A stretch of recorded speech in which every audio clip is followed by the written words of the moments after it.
گل 268 ال کلاسیکو. وای این گل، وای این گل.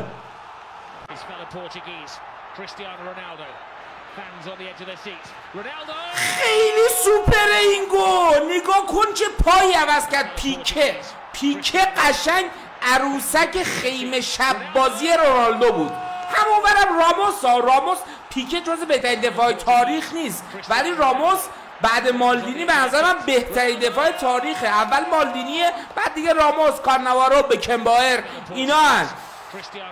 اونورم مسی راموس رو همین کارا رو باهاش میکرد، ولی رونالدو دهن پیکه رو سرویس میکرد. نگاه چه پایی، چه استبوبری با پا چپ لایه گلر. البته که گلرم پینتو بود.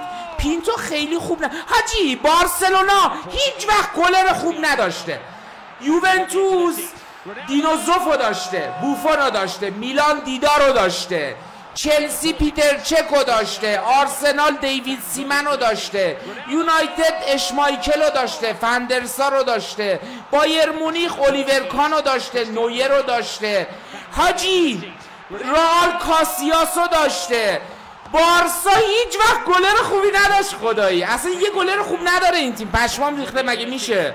چه گلی. بریم گل مسی. پنالتی مالاگا. خوشگل زد وسط زد. جونم پنالتی وسط خیلی دوست دارم. گل 50-50 میکنه تو میزنی وسط. خیلی یه جوریه. قشنگ بود. قطع به یقین گل رونالدو. نظر شما چیه؟